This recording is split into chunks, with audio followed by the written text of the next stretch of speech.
Please like and subscribe. Have a good night. Project Chatter. Project Chatter was one of the earliest US government experiments into mind control and interrogation techniques, conducted by the Navy and CIA in 1947. Just after World War II, this project aimed to find substances or methods that could force people to reveal secrets against their will. While the world was still reeling from the war, scientists and military officials were already diving into something much darker: the power to control the human mind. The project was inspired by reports that Nazi and Soviet scientists were experimenting with truth serums, substances that could supposedly make anyone talk. The Navy didn't want to fall behind. They wanted their own chemical weapons for the interrogation room. The experiments focused mainly on substances. Scientists believed that if they could find the right combination, they could break prisoners and extract information without the use of force. But these weren't simple laboratory tests.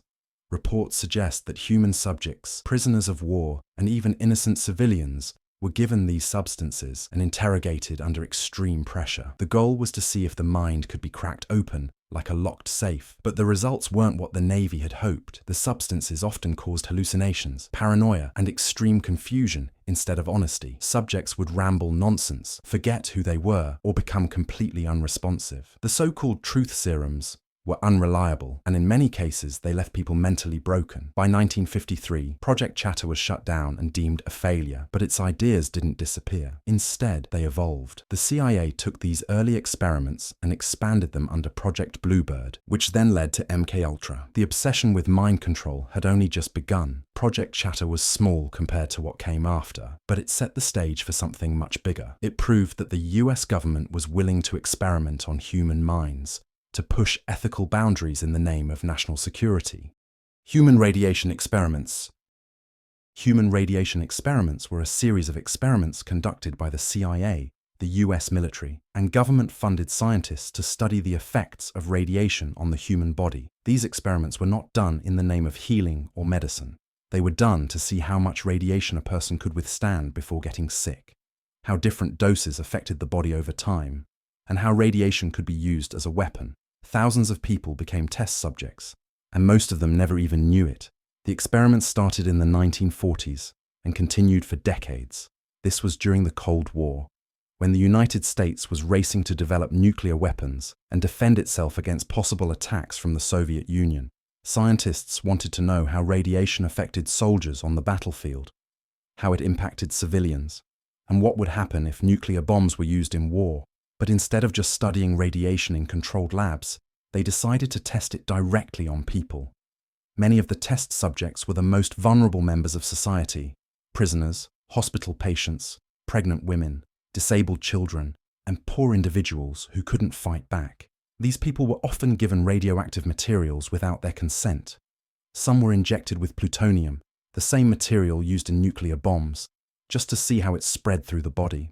Others were exposed to massive doses of radiation during medical treatments, not for their health, but so scientists could track the damage. One of the most horrifying examples was the testing done on cancer patients. Doctors at hospitals, like the University of Cincinnati and Massachusetts General Hospital, deliberately exposed patients to high doses of radiation, knowing it wouldn't help them. These patients thought they were receiving treatment for their illnesses. In reality, they were being used as human experiments. Some of them passed away within months. Others developed severe burns, organ failure, or aggressive cancers that wouldn't have happened otherwise. Pregnant women were also used in these experiments. In the 1950s and 1960s, the US government conducted studies where they gave pregnant women radioactive iron, claiming it was to study how nutrients were passed to unborn babies. In reality, they were tracking how radiation moved through the mother's body and into the fetus. Many of these babies were born with birth defects, and some did not survive. Even children were not spared. At places like the Fernald School in Massachusetts, children with developmental disabilities were fed breakfast cereal laced with radioactive materials, just to see how their bodies absorbed it.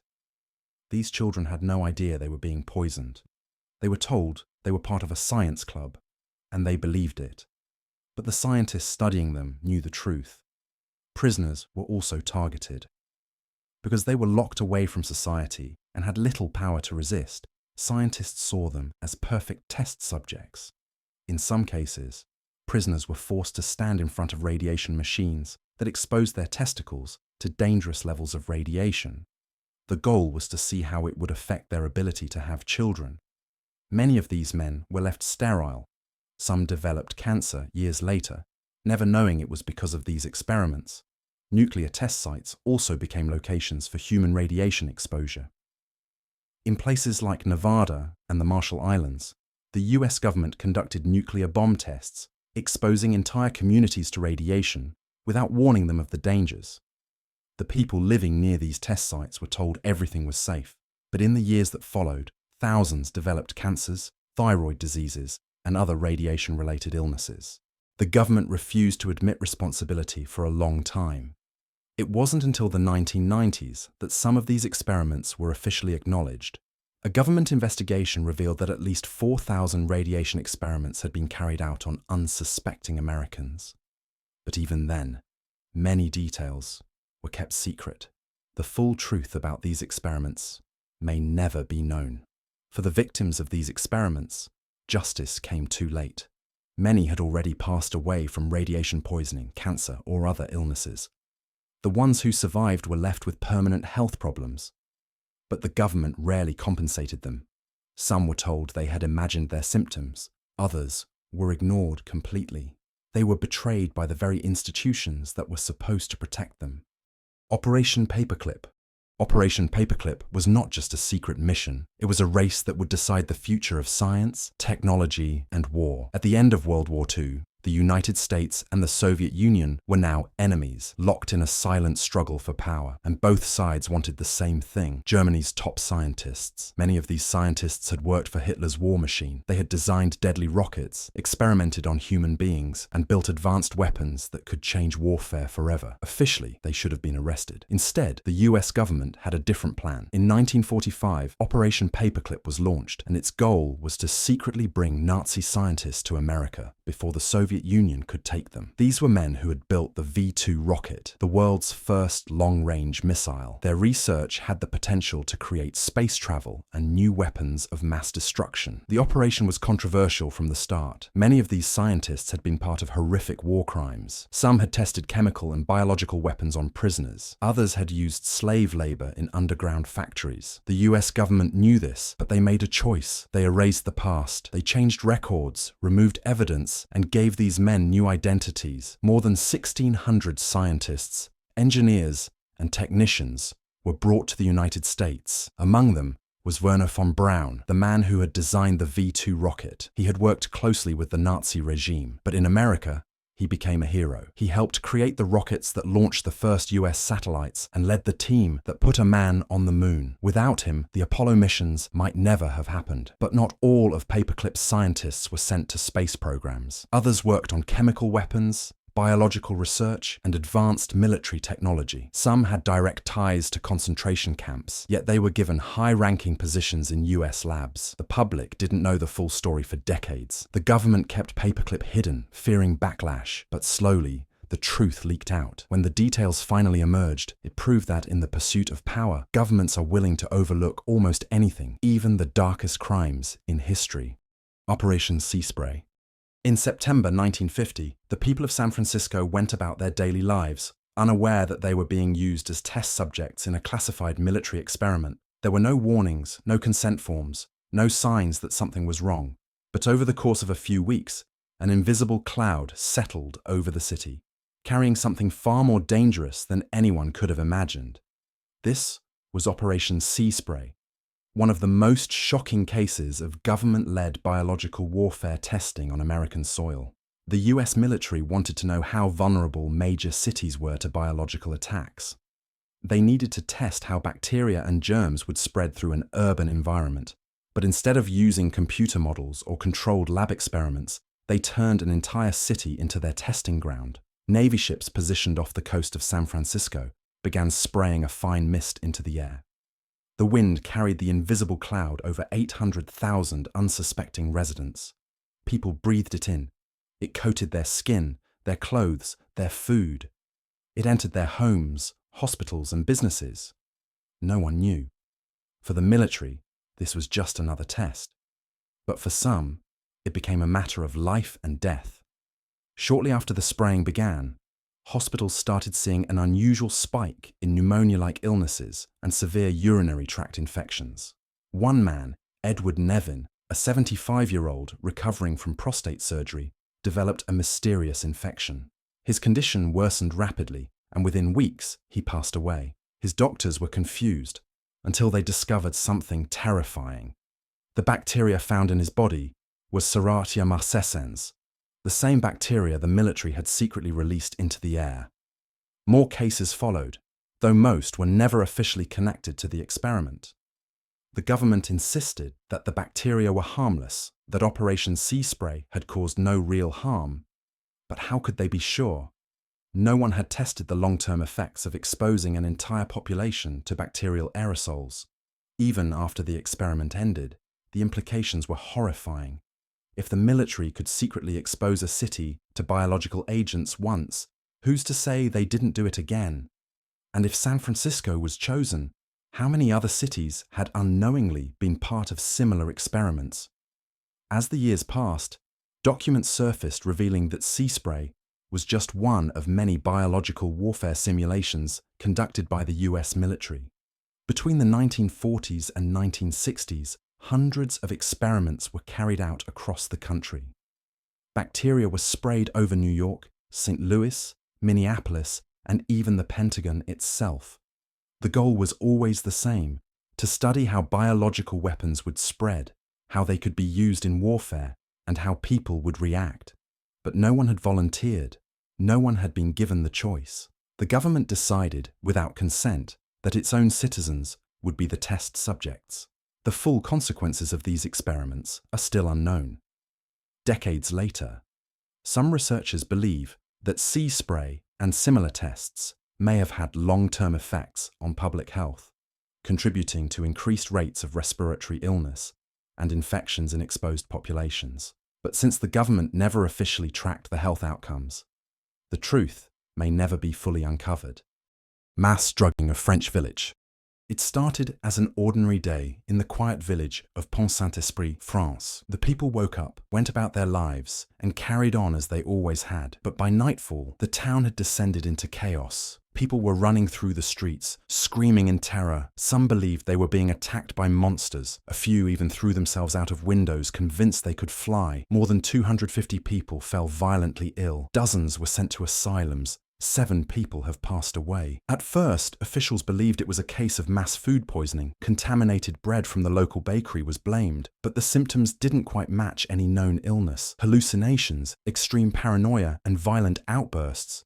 This wasn't just food poisoning. For decades, the official explanation remained that ergot, a toxic mold found in rye, had contaminated the village's flour supply, causing a mass outbreak of ergotism, also known as St. Anthony's fire. Ergot poisoning had been known to cause hallucinations, convulsions, and madness. But there was a problem with that theory. The symptoms experienced in Pont-Saint-Esprit were far more intense than typical ergot poisoning cases. And crucially, the timeline didn't add up. If ergot was in the bread, why didn't the entire village fall sick all at once? Why did some people experience mild effects while others went completely insane? Then, decades later, a shocking theory emerged. What if this wasn't food poisoning at all? What if the town had been the target of a secret experiment? In 2009, an American investigative journalist named Hank Albarelli uncovered a declassified CIA document that changed everything. The document, linked to MKUltra, referenced the secret of Pont-Saint-Esprit and suggested the town's tragic outbreak was linked to the CIA's experiments with LSD. LSD was at the center of many covert operations in the 1950s. The CIA wanted to understand how the substances affected the human mind, how it could be used to manipulate, control, or even destroy a person's sense of reality. Some reports suggest that Pont-Saint-Esprit may have been part of an early test, where the CIA, or possibly the French intelligence services, dosed an entire town with LSD through its food or water supply. Of course, the CIA denied any involvement. Officially, there was no experiment, no deliberate poisoning, just an unfortunate case of contaminated grain. But the gaps in the official story remain. Project Bluebird. Project Bluebird was the CIA's first attempt at unlocking the secrets of the human mind. Launched in 1950, During the early days of the Cold War, this secret program aimed to explore hypnosis, interrogation techniques, and mind control. It was the blueprint for what would later become even more infamous projects like Artichoke and MKUltra. At its core, Bluebird was about manipulation, finding ways to extract information, alter memories, and break a person's will. The agency wanted to know if hypnosis could be used to force someone to reveal their secrets, if substances could erase memories, or if a person could be turned into a sleeper agent activated with a simple phrase. One of Bluebird's most disturbing experiments involved testing hypnosis on unwilling subjects. Agents would hypnotize people without their knowledge and implant false memories or hidden commands. But hypnosis was just the beginning. Bluebird researchers combined hypnosis with powerful substances and early versions of what would later become MKUltra's infamous LSD experiments. Subjects were dosed with substances, hypnotized, and put under intense psychological pressure. Some were prisoners, some hospital patients, and some had no idea they were being experimented on. The program also tested extreme interrogation techniques. Sleep deprivation, psychological torture, and even physical abuse were explored as ways to make subjects more vulnerable. The goal wasn't just to break a person, it was to reprogram them entirely. As the experiments escalated, the CIA realized what they wanted to achieve. And that's total control over the human mind. Hypnosis alone wasn't enough. Substances alone weren't enough. The human mind was proving difficult to fully manipulate. In 1951, Bluebird evolved into Project Artichoke. Project Artichoke was an early forerunner to MKUltra, conducted by the CIA between 1951 and 53, before the agency launched its mind control experiments under MKUltra. It first experimented with Artichoke, a program designed to test the limits of interrogation, hypnosis, and forced confessions. The goal was simple, yet terrifying. Could a person be manipulated against their will? Could the human mind be broken, reshaped, and used as a weapon? Could an assassin be created through mind control? These were the questions that drove Project Artichoke. Soviet and Chinese intelligence agencies were rumored to be using substances and hypnosis to brainwash prisoners. The US had to catch up, and the Project Artichoke was born. The experiments were brutal. Subjects were put through extreme interrogation techniques, hypnosis, and powerful substances. One of the most disturbing aspects of Artichoke was its attempt to use forced substance addiction as a method of control. Some subjects were kept addicted to morphine and then forced into withdrawal until they complied with interrogators. Others were given cocktails of substances that left them in a state of confusion and their memories erased or rewritten. The experiments didn't just take place in the United States. Artichoke was a global operation. CIA operatives worked in secret facilities in Europe, Asia, and Latin America, running experiments in military bases, mental institutions, and even foreign prisons. Some reports suggest that suspected double agents were subjected to Artichoke techniques to determine their loyalty. If they failed the test, they disappeared. By the mid-1950s, Project Artichoke merged into MKUltra, where these experiments would only escalate. But Artichoke laid the groundwork. It proved that the government was willing to test the limits of the human mind with no regard for ethics, morality, or the lives of its test subjects. Experimental Hypnosis Program.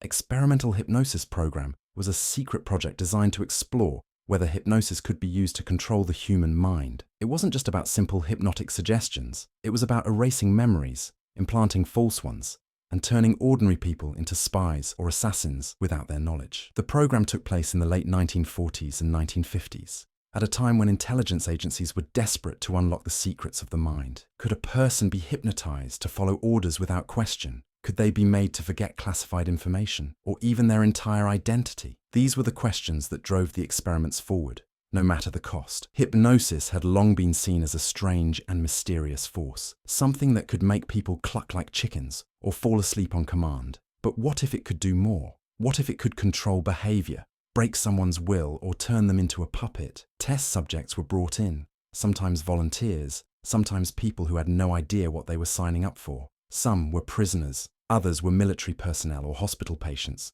Scientists would put them into deep hypnotic states and give them commands, some simple, like moving an object or answering a question honestly. But then they pushed further. Could they make someone commit acts they would normally refuse? Could they implant a suggestion so deeply that the person would carry it out weeks later, with no memory of ever being hypnotized? One experiment involved creating false identities. A person would be hypnotized and convinced they were someone else entirely, with a different past.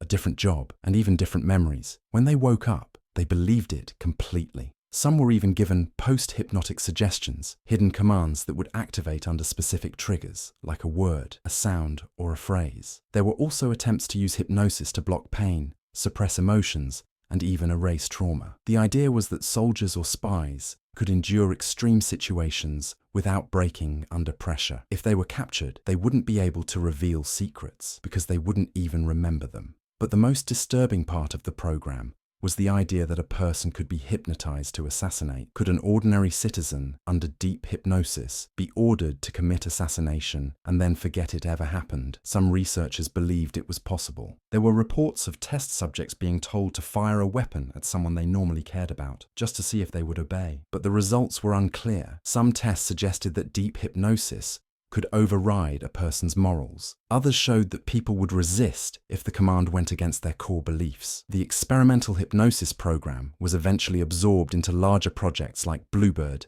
and MKUltra, where hypnosis was combined with substances, electroshock therapy, and sensory deprivation to see if complete mind control could be achieved. Operation Spellbinder. Operation Spellbinder was an experiment designed to test whether a person could be hypnotized into becoming an unwitting assassin. It wasn't about simple mind tricks or stage hypnosis. It was about erasing free will, implanting deadly commands, and creating assassins who had no memory of their missions. This secret operation is believed to have taken place during the mid to late 20th century, though much of the information surrounding it was destroyed. The goal was to train individuals to carry out assassinations under deep hypnosis, without hesitation and without remorse. The idea was simple in theory, but terrifying in practice. Could the mind be controlled to the extent that a person would commit assassination without realizing it? The experiments involved deep hypnotic states, post-hypnotic suggestions, and psychological conditioning. Subjects were military personnel, intelligence operatives, or unaware test participants who were hypnotized and given instructions to carry out actions on command. Some were told to complete minor tasks, like picking up an object or answering a question in a specific way. But the tests pushed further.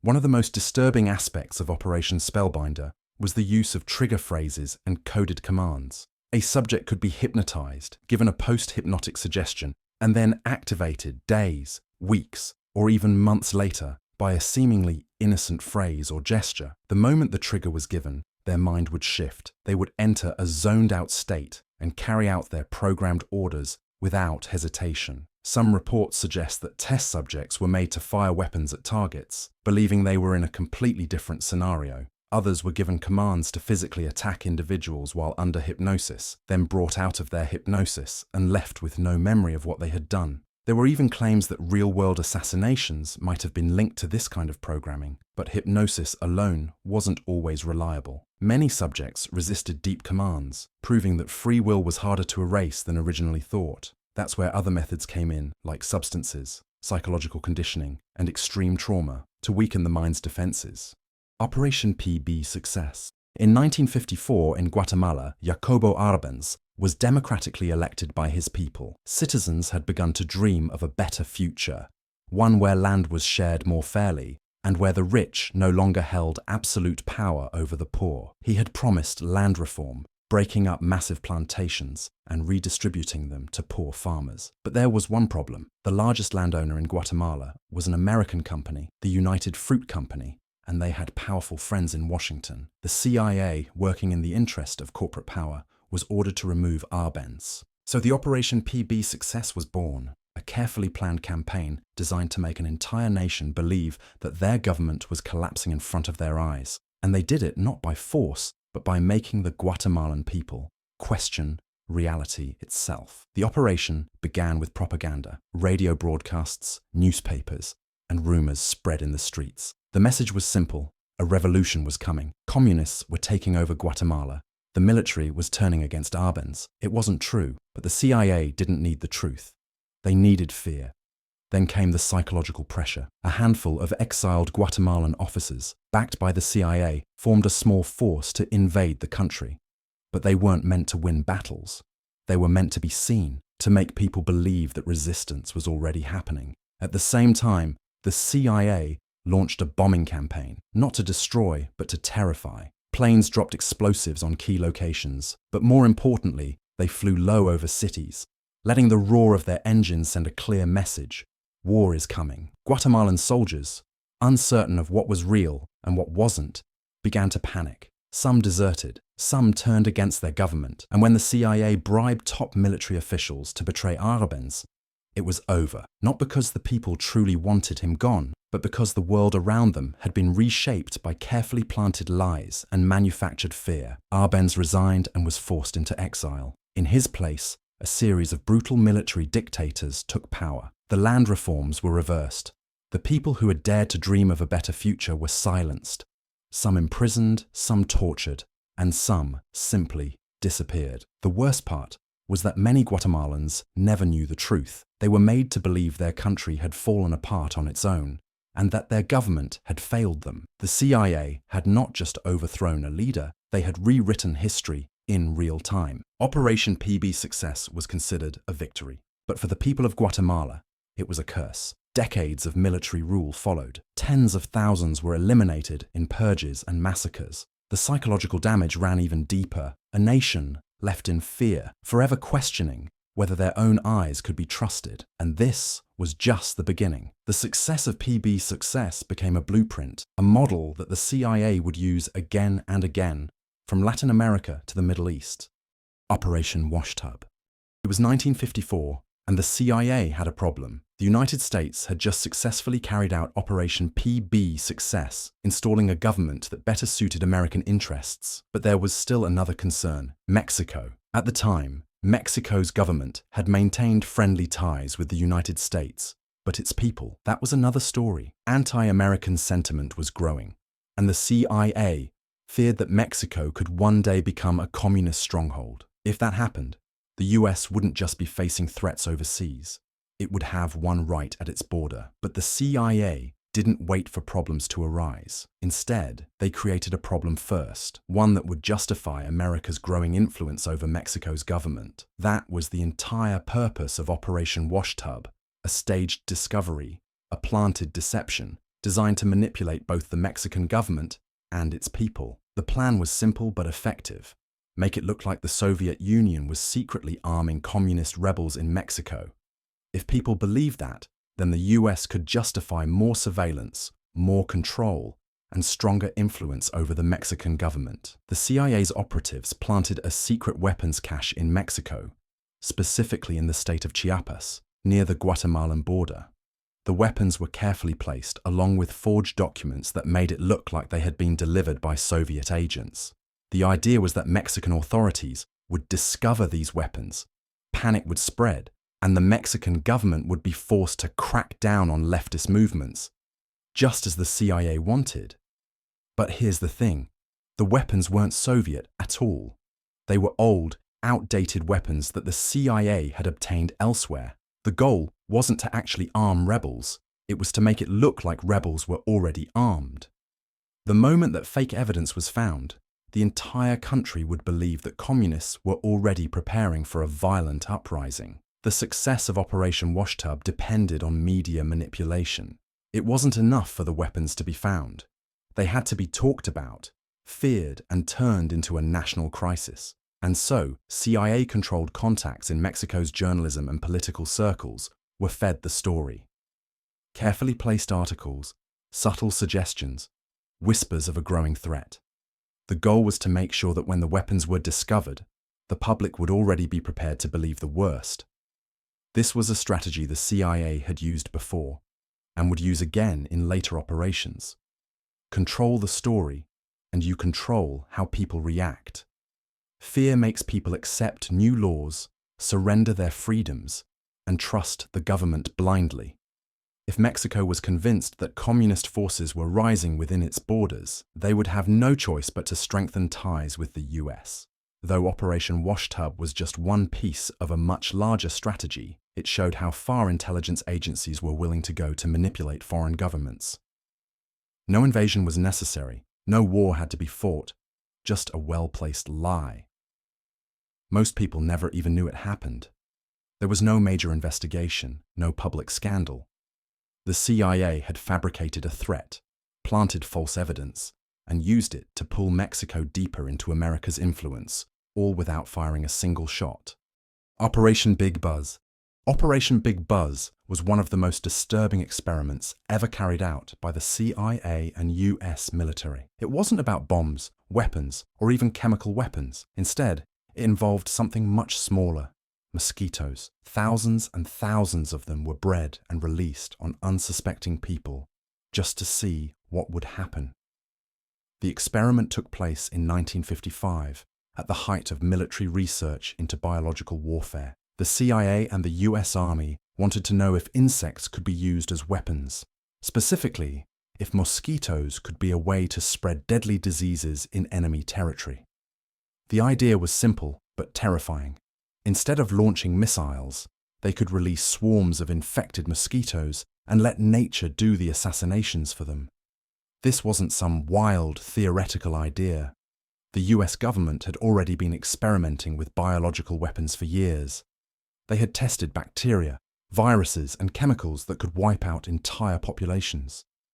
But mosquitoes offered something even more terrifying: a silent, undetectable way to spread disease.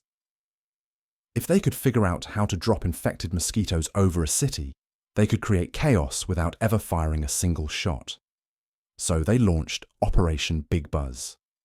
The government bred over 300,000 mosquitoes in a laboratory. These weren't just any mosquitoes. They were Aedes aegypti, the species known for spreading yellow fever, dengue, and other deadly viruses. The CIA and the military wanted to see if they could be loaded into bombs, dropped over cities, and spread disease among enemy populations. The next step was to see how the mosquitoes behaved when released. The military needed to know: how fast could the mosquitoes spread? How far could they travel? How many people would they bite? Could they survive long enough to spread infection?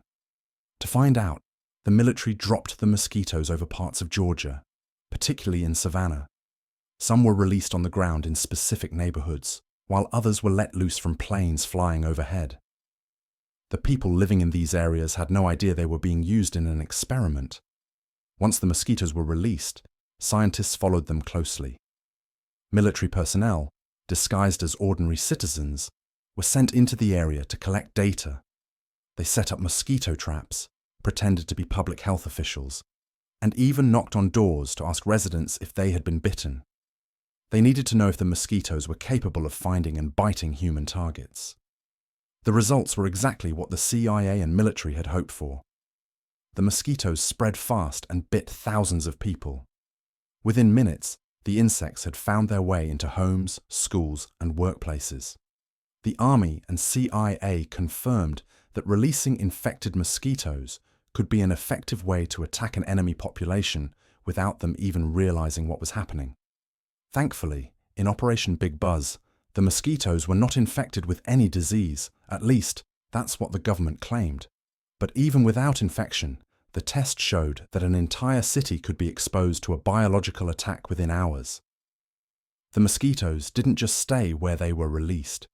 They moved miles away, traveling through neighborhoods, biting people in their sleep, and disappearing before anyone knew what had happened.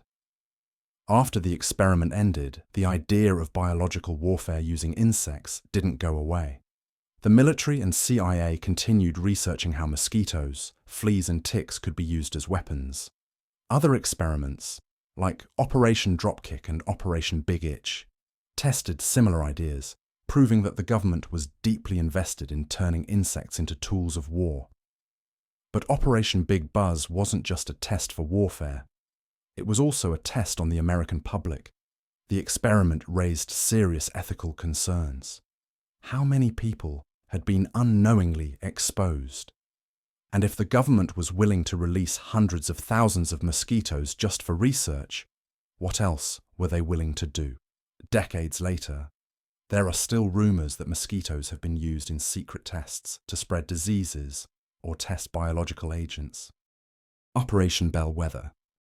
Operation Bellweather was one of the many secret experiments conducted by the US government during the Cold War. It was designed to study how large groups of people could be influenced, controlled, and even manipulated without their knowledge. The goal was simple but terrifying: to understand how human behavior could be shaped on a massive scale. Could a population be influenced to act a certain way? Could people be guided towards specific decisions without realizing they were being manipulated? And more importantly, could this be done in real-world situations, in cities, in crowds, in everyday life? To answer these questions, the military and intelligence agencies needed to conduct tests, not in controlled laboratories, but in the real world. And that meant experimenting on people who had no idea what was happening. The operation began in the 1950s, a time when governments feared the spread of communism, mass uprisings, and social movements that could threaten stability. Intelligence agencies were desperate to learn how to control public opinion, how to make people more obedient, and how to prevent dissent before it even started. Propaganda had been used for centuries, but the goal of Operation Bellweather was much deeper than simple propaganda. The government wanted to understand psychological influence at an advanced level, using science, technology, and hidden tactics to shape human behavior. At its core, Operation Bellweather studied mass psychology, how people react under stress, how they respond to fear, and how emotions can be used to steer public behavior. The experiment involved multiple tests, carried out in different locations, often using everyday situations as laboratories. Crowds were watched and manipulated. False information was spread to see how people would react. Hidden triggers were tested to see if they could make people more fearful, more obedient, or more aggressive. In some cases, intelligence agents staged fake emergencies in public places, setting off alarms, creating panic, and then watching how people responded. Did they run? Did they freeze? Did they follow the crowd? How easy was it to get people to believe something that wasn't real? How quickly did rumors spread? Every reaction was carefully observed, every detail recorded. The goal was to understand how people's minds could be controlled without them ever realizing it. In other tests, the government used mass media, newspapers, radio, and later television, to subtly shape opinions. Fake news stories were planted. False threats were announced. Government officials spread misleading statements just to see how people would react. The key was to observe whether these techniques could be used to manipulate large groups of people into acting a certain way. Some of the most disturbing experiments focused on fear and obedience. The government wanted to know how fear affected human behavior. How easily could people be controlled when they were afraid? If a population was made to believe they were in danger, would they willingly give up their rights? Would they accept stricter control from the government? Would they turn against each other? In certain tests, fake threats were announced in cities. Warnings of attacks, fake reports of enemy spies, even staged terrorist events. These were not real threats, but the people living in these areas didn't know that. The government wanted to see how people reacted, who panicked, who resisted, and who became more obedient. One of the key takeaways from Operation Bellweather was that people are highly suggestible when they are afraid. Fear makes individuals more likely to trust authority, to seek safety in numbers, and to follow commands without question. The government learned that creating fear, whether through real dangers or false ones, was one of the most effective ways to control a population. But fear wasn't the only thing tested. Another experiment under Operation Bellweather focused on mass persuasion through repetition. The same messages were repeated over and over through news, radio, and public statements. The goal was to see how many times people had to hear something before they started believing it, even if it wasn't true. One of the more controversial aspects of the experiment involved subliminal messaging. Could hidden words, images, and signals influence people without them knowing? Tests were conducted in theaters, on public billboards, even on television screens. Short flashes of words and images, too quick to be consciously noticed, were inserted into broadcasts. Did they have an effect? Could people's opinions be changed without them realizing it? Many of the techniques tested in Operation Bellweather are still used today in advertising, politics, and social engineering. Governments, corporations, and media outlets understand how to influence public opinion, how to control narratives, and how to guide populations towards certain decisions. Project QKHilltop. Project QKHilltop was not an experiment in the traditional sense. It was an operation designed to perfect the art of breaking the human mind. Conducted in the 1950s, this CIA program focused on the darker side of psychological warfare, brainwashing, interrogation, and the creation of techniques that could manipulate a person's thoughts without them ever realizing it. Unlike other projects that relied on substances or hypnosis, QKHilltop had a different approach. The goal was to find the most effective ways to control the human mind, but to do that, they needed expertise. That's why the CIA turned to academia, one of the most powerful institutions in the world.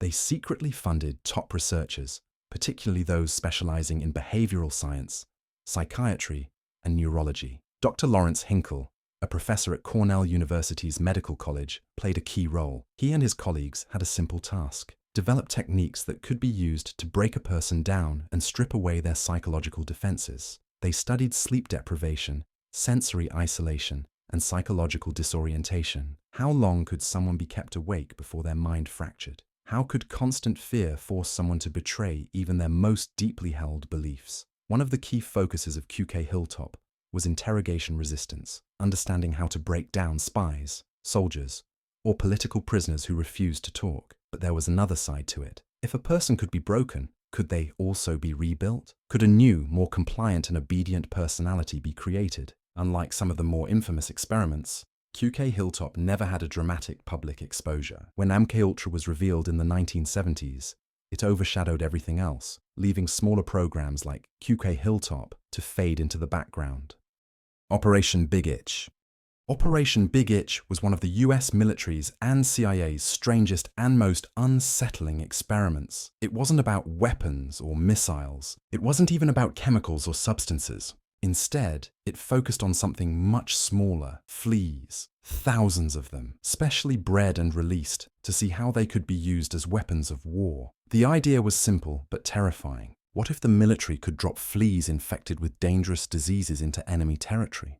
It could wipe out entire populations without firing a single shot. And so, in 1954, the US Army launched Operation Big Itch to test whether fleas could be used as biological weapons. The experiment took place at Dugway Proving Ground in Utah, a remote testing site where the US military had already conducted dangerous biological and chemical warfare experiments. The goal was to see if fleas could be effectively dropped from planes and survive long enough to spread through a population. The military wanted to know how many fleas were needed, how quickly they would spread, and whether they could be delivered in bombs. To test this, scientists bred the same type of flea responsible for spreading the bubonic plague in the Middle Ages. These fleas were loaded into E-14 bombs, specially designed containers that could hold thousands of them. The bombs were dropped from aircraft, and once they hit the ground, they would open and release the fleas into the environment. At first, the tests didn't go as planned. Some of the bombs failed to release the fleas properly.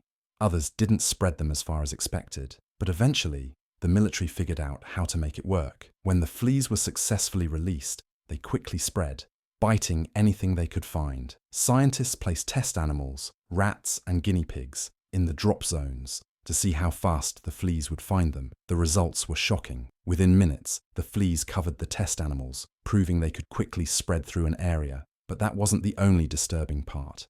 The tests didn't just affect the animals. Some of the fleas ended up biting the military personnel involved in the experiment. Soldiers and scientists at the testing site found themselves itching uncontrollably, suffering from the very thing they were trying to study. The experiment had worked too well. However, what the military didn't anticipate was how difficult it would be to control the fleas once they were released. Fleas are incredibly resilient, capable of surviving in harsh conditions and reproducing at alarming rates. Many of the fleas did not remain confined to the test areas. Strong desert winds at Dugway carried them beyond the immediate drop zones, pushing them toward nearby towns. Some fleas latched onto animals, stray dogs, birds, and livestock, spreading far beyond what the military intended. Soon after the tests, reports surfaced of unusual flea infestations in small communities near Dugway. Residents complained of unexplained bites, severe itching, and even minor outbreaks of flea-borne illnesses. Livestock owners reported that their animals were covered in fleas seemingly overnight, causing distress and sickness. While the military never officially confirmed these incidents were linked to Operation Big Itch, the timing was too much of a coincidence to ignore. The government, as expected, remained silent. Even though these fleas weren't infected with diseases during Operation Big Itch, the experiment proved that fleas could be used as a weapon. If infected fleas were released over a city, they could spread diseases like plague, typhus, or tularemia, causing chaos and death on a massive scale. The military saw the potential, and this research didn't stop with fleas. The US continued to experiment with other insects, including mosquitoes and ticks, in projects like Operation BigBuzz and Operation Dropkick. To this day, the full extent of biological warfare experiments involving insects remains unknown. Declassified documents reveal that these tests were taken very seriously, but what isn't clear is whether any of these methods were ever used in real-world situations. Some believe that biological warfare using insects may have been secretly tested on unsuspecting populations, much like other government experiments that were exposed years later. The Calmative Agents Experiments. Calmative agents were a secret experiment conducted by the CIA and US military to test substances that could control or pacify large groups of people. The idea was simple but disturbing. What if, instead of using bullets or bombs, the government could use chemicals to make people too calm, too confused, or too weak to resist? These substances wouldn't eliminate, at least not right away, but they would take away a person's ability to think clearly, make decisions, or even move properly. This was not just a theory, it was something they actively tested on people without their knowledge. The experiments took place during the 1950s and 1960s. The US government wanted new ways to control crowds, disable enemies, and even experiment with mind control. They looked into many hard substances, anything that could make a person easier to manipulate. Scientists and military researchers were especially interested in substances that could be used on prisoners, political dissidents, and even entire populations if necessary. One of the most infamous substances tested was BZ, a powerful hallucinogen that caused confusion, disorientation, and paralysis. People who were exposed to BZ would often lose track of time, forget where they were, and even see things that weren't there. Some became violently paranoid, while others sat in a daze, unable to react to anything around them. The military saw this as a potential weapon. If they could spray a battlefield or city with BZ, they could disable an entire population without firing a shot. To test the effects of these substances, the government conducted secret experiments. Some of these took place at military bases, where unsuspecting soldiers were given food dosed with substances or injected with chemicals without being told what was happening. Others took place in psychiatric hospitals, where patients, already considered weak or mentally unstable, were experimented on as if they were lab rats. Some prisoners were also used in these tests, offered early release or small rewards in exchange for unknowingly subjecting themselves to dangerous chemicals. One of the most shocking aspects of these experiments was the testing done on entire communities. In some cases, researchers released airborne chemicals into small towns or public spaces just to see how people would react. They would lace the air, food, or water supply with sedatives, hallucinogens, or other tranquilizing agents, then watch from a distance, recording how long it took for people to become weak, confused, or completely incapacitated. For those who were exposed, the effects were terrifying. Some people suddenly found themselves unable to think straight, struggling to form simple sentences. Others collapsed, unable to move their arms or legs. There were reports of entire groups of people suddenly becoming too sluggish to react, too dazed to understand what was happening to them. Some victims recovered after hours or days. Others suffered long-term health problems, their minds never fully returning to normal. The military and intelligence agencies considered Calmative agents a success. They had proven that chemicals could be used to pacify people, to break their will, to make them compliant without violence. But there were problems. Some of the substances were too unpredictable. While some people became calm, others became violent or completely lost their grip on reality. Others had side effects that lasted far longer than expected. Some test subjects suffered permanent brain damage, while others passed away under mysterious circumstances. Some of these were used in real-world situations, such as hostage rescues or riot control. There have been cases where governments, both in the US and elsewhere, have been accused of secretly testing such chemicals on protesters or prisoners to keep them weak and compliant. Project MKUltra. Project MKUltra was one of the most infamous and secretive experiments in modern history. Conducted by the CIA between the early 1950s and the 70s, this program was designed to explore mind control, psychological manipulation, and the limits of human consciousness. It wasn't just an experiment, it was a vast web of sub-projects, each one more disturbing than the last. Imagine a world where the government secretly tests powerful hallucinogens on unsuspecting citizens. A world where scientists push the boundaries of human suffering to see how far the mind can be bent before it breaks. This wasn't science fiction. This was reality. MKUltra officially began in 1953 at the height of the Cold War. The CIA feared that the Soviet Union and China were developing their own mind control techniques to turn ordinary people into spies, assassins, or puppets. If the enemy could do it, America had to do it first. That was the logic. And so, with almost no oversight, the agency launched one of the most unethical research programs ever recorded. The experiments were vast and scattered across universities, prisons, hospitals, and even brothels. Many participants had no idea they were test subjects. One of the most well-known aspects of MKUltra was its use of LSD. The CIA believed that psychedelic substances could open the mind, make people more suggestible, and possibly even erase memories. High doses were secretly administered to prisoners, mental patients, and even the CIA's own agents. Some were kept in a constant state of hallucination for days or weeks. In one infamous experiment, substance-addicted sex workers were recruited to lure unsuspecting men into CIA-run brothels, where they were unknowingly dosed with LSD.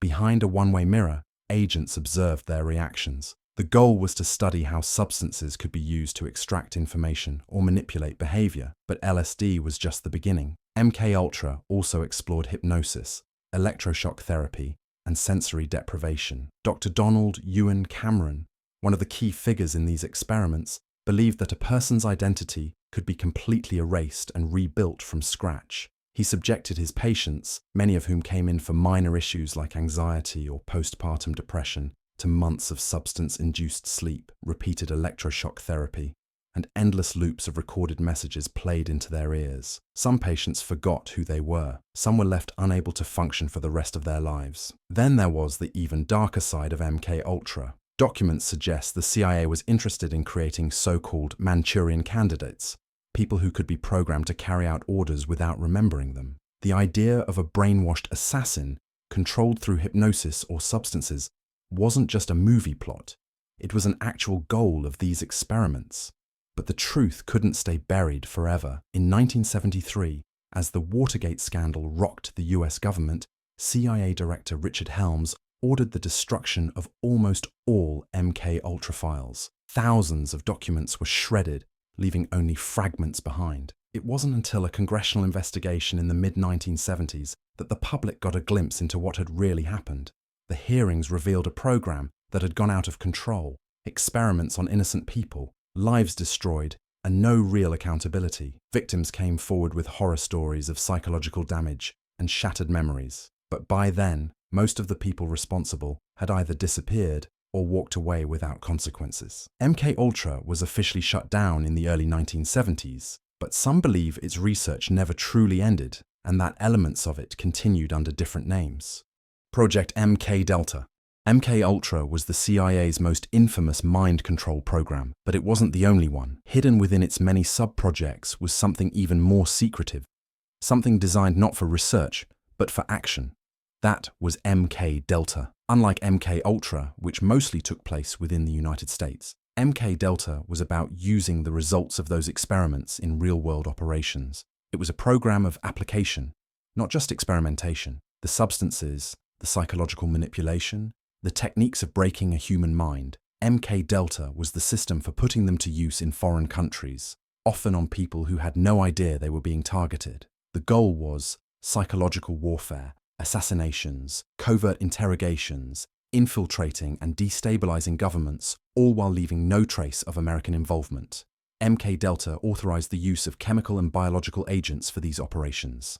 The CIA now had a toolkit of substances designed to make people talk, to confuse them, to make them sick, or to break them completely. Some were used to destabilize enemies, others to induce paranoia and hallucinations in political figures who had become inconvenient. Agents in the field were trained in how to slip these substances into drinks, food, and even cigarettes. A target could be made to suffer a public breakdown, lose credibility, or simply vanish under mysterious circumstances. The perfect weapon wasn't a bullet or a bomb, it was an invisible push that sent someone into madness. There are whispers that MKDelta was used during interrogations, and that prisoners in foreign black sites were subjected to chemical mind games designed to break their will. The CIA didn't need physical torture when they could make a person believe their own reality was falling apart. A dose of the right substance at the right time, and even the strongest mind would crack. Since most of the documents related to MKDelta were destroyed along with MKUltra's files, the full extent of its operations is unknown. Operation MKChickwit.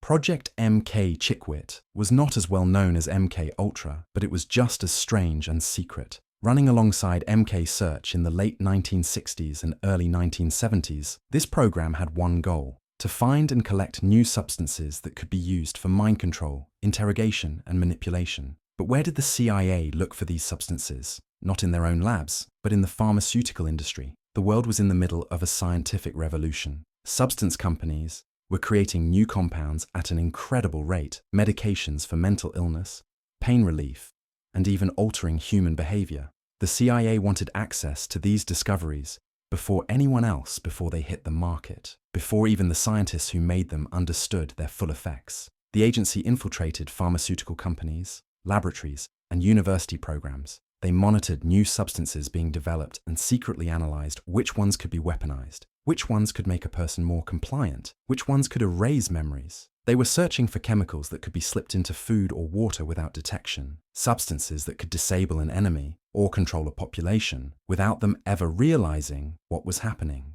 But MKChickwit wasn't operating alone. It was deeply connected to British intelligence, particularly through the Porton Down Research Facility, a well-known lab that had been experimenting with chemical and biological warfare since World War II. Documents suggest that the British and Americans shared intelligence on mind-altering substances, using each other's research to further their own agendas. Unlike MKUltra, MKChickwit wasn't about running direct experiments on human subjects.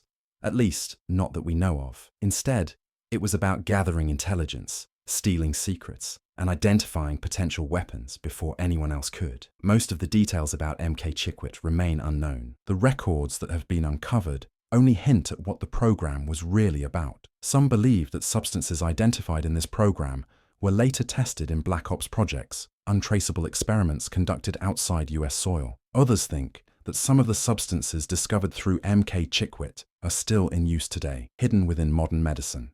Operation Derbyhat.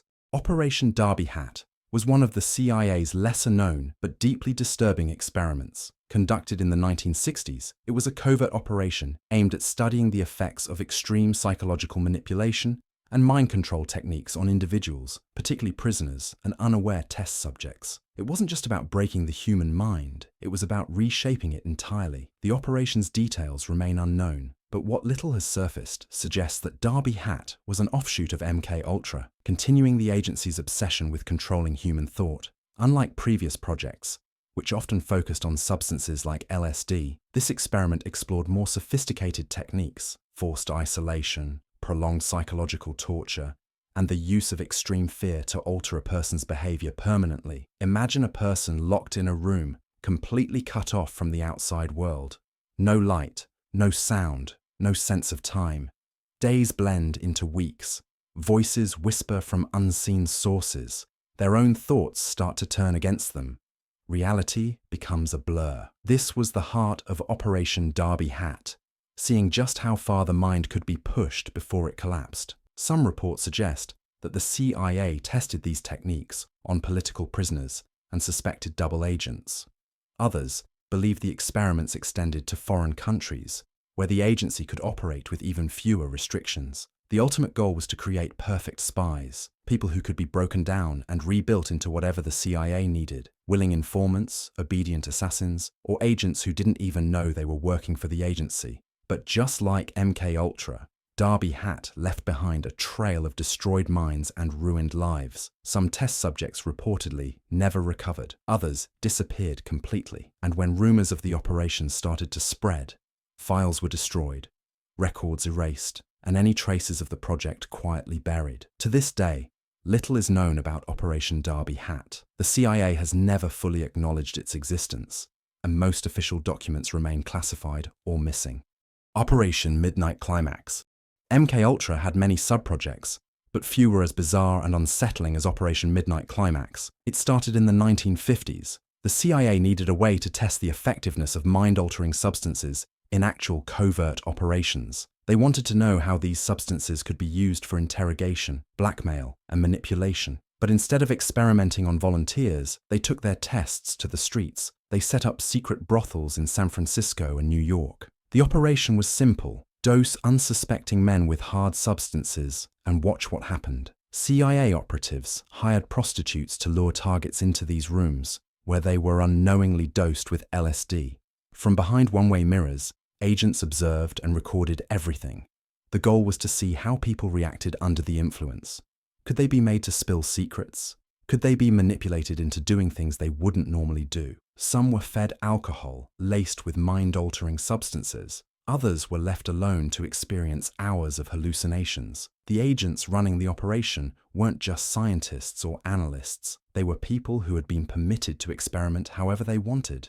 Some of them enjoyed the power. One key figure, George Hunter White, was a former narcotics officer turned CIA contractor. He ran these safe houses with a twisted sense of enjoyment, later admitting that he loved the work. But Operation Midnight Climax wasn't just about testing substances. It was about learning how to exploit human weaknesses. The CIA studied how people behaved under the influence, how they reacted to seduction, and how they could be manipulated without realizing it. These tactics weren't just for experiments. They were meant to be used in the field, on foreign targets, government officials, and even innocent citizens. The operation ran for years before it was finally shut down. These experiments became part of the agency's playbook, and no one was ever held accountable. Operation MKNaomi. The CIA wasn't just interested in controlling minds, it wanted control over life itself. While MKUltra focused on psychological manipulation, MKNaomi took things in a different direction. This was about biological warfare, toxins, and methods of assassination that left no trace. MKNaomi was developed as a collaboration between the CIA and the US Army's Special Operations Division. Its purpose was clear: to create and test biological agents that could be used for secret operations. This wasn't battlefield warfare. The goal was silent eliminations and methods that couldn't be traced back to the government. One of the main focuses of MKNaomi was poison. Scientists worked on deadly poisons that could be slipped into food, drinks, or even applied to objects a target might touch. They explored diseases that could disable an enemy without eliminating them outright. Methods to make someone appear as if they had passed away from natural causes. The idea was to create weapons that could be used anywhere in the world without suspicion. The program also worked on biological delivery systems. They developed ways to spread toxins through needles and even darts covered with lethal substances. Some experiments involved animals, infecting them with lethal diseases to see how quickly they would spread. One of the most infamous elements of MKNaomi was its alleged connection to assassination attempts. There are claims that biological agents from this program were used in secret operations against foreign leaders. Some believe that attempts to eliminate figures like Fidel Castro involved poisons developed under MKNaomi. The CIA reportedly experimented with tuberculosis-laced cigars and even a poisoned wetsuit, all meant to quietly remove enemies without drawing attention. MKNaomi operated in secrecy for decades. But as with many of these projects, the full extent of its research will likely never be known. In the early 1970s, as government investigations into CIA abuses began, the program was quietly shut down. Documents were destroyed, and officials distanced themselves from what had been done. The Sleeproom Experiments. Not all experiments under MKUltra involved interrogation or hallucinogens. Some focused on something even more disturbing: the idea that a person's identity could be completely erased and rewritten, And no one took that idea further than Dr. Donald Ewan Cameron. Cameron wasn't just any psychiatrist. He was one of the most respected minds in his field, a man trusted to treat patients suffering from anxiety, depression, and other mental health issues. But behind closed doors, he was running some of the most horrifying experiments ever funded by the CIA. His goal was to wipe a person's mind clean and reprogram it, something he called psychic driving. The CIA saw potential in this. If they could erase memories, could they implant new ones? Could they turn an enemy agent into a loyal informant? The process was brutal. Patients who had come in for minor issues were subjected to extreme electroshock therapy, far beyond what was considered safe. Cameron didn't just use it to reset the brain. He used it to destroy it. Some patients received multiple shocks a day, at intensities that could cause permanent damage. But that was only the beginning. After their minds were effectively wiped, they were placed into substance-induced comas for days, sometimes even months. During this time, recordings of repeated phrases played on loops, over and over again, for hours each day. Some of these messages were meant to reinforce positive behaviors, while others stripped away a person's sense of self. The effects were devastating. Patients who entered the sleep room with mild anxiety or depression left as shadows of their former selves. Some forgot how to speak. Others lost all memory of their families. There were those who couldn't recognize their own children. The damage was irreversible. Many of these patients never consented to the experiments. Some had simply checked in for postpartum depression or stress, only to wake up weeks later unable to function. Families were torn apart. Lives were destroyed, all in the name of science and secrecy. Cameron's work eventually came to light, but justice never came. He passed away without ever being held accountable, and the CIA quietly distanced itself from what happened in Montreal. Years later, some of his victims and their families fought for compensation. The Canadian government eventually paid settlements, but the damage had already been done. Aversion therapy experiments. Imagine being forced to watch disturbing images over and over again while your body is punished for reacting the wrong way. Imagine feeling pain, nausea, or electric shocks every time a thought crosses your mind, until your brain is trained to fear it. This was the core of aversion therapy experiments. Aversion therapy was based on a simple but cruel idea, that unwanted thoughts, behaviors, or desires could be erased by linking them to pain or discomfort. One of the most infamous uses of aversion therapy targeted those considered abnormal by the government and medical community. In the mid-20th century, many psychologists believed they could cure homosexuality.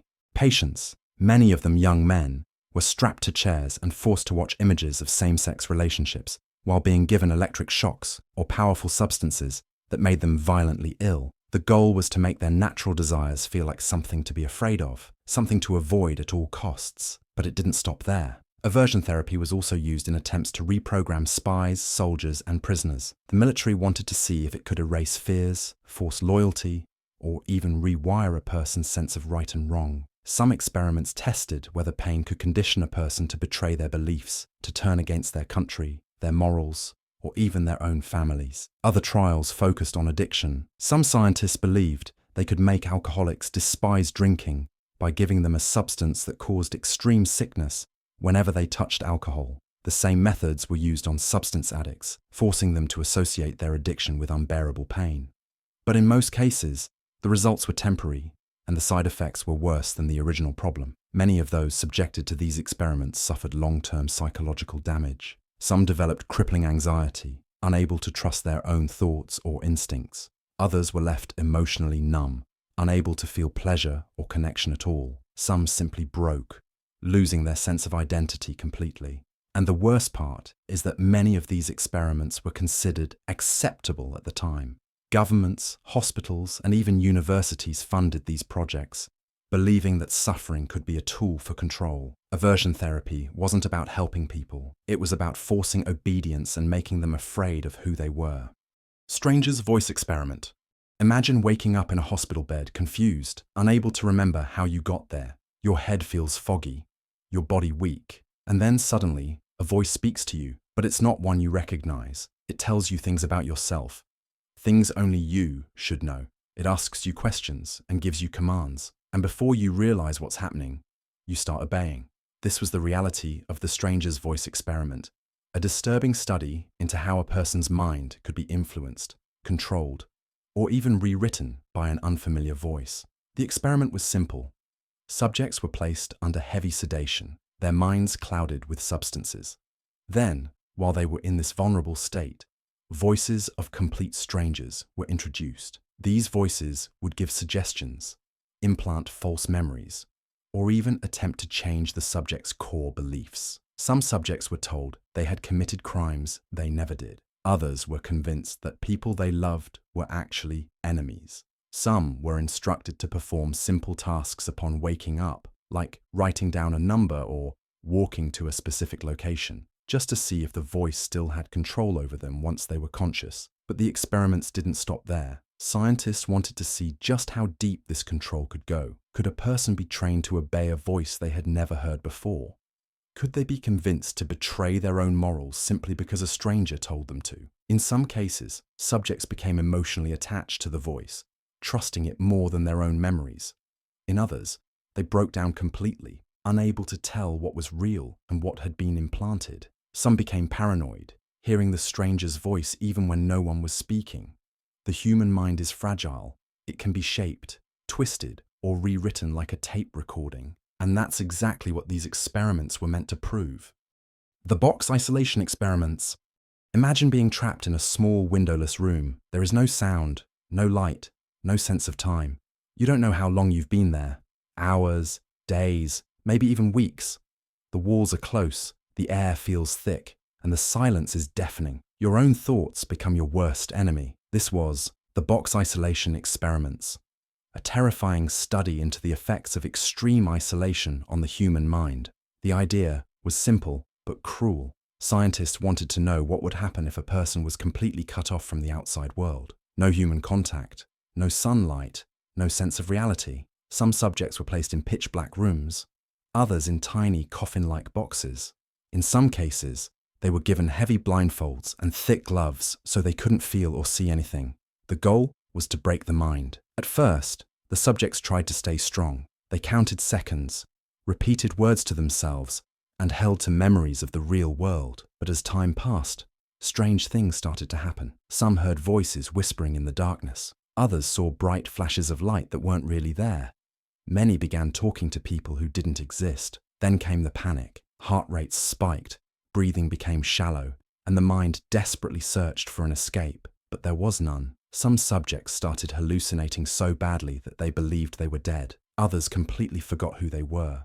A few even became convinced that they had never existed at all. And then, when the scientists decided it was time, the subjects were pulled back into reality.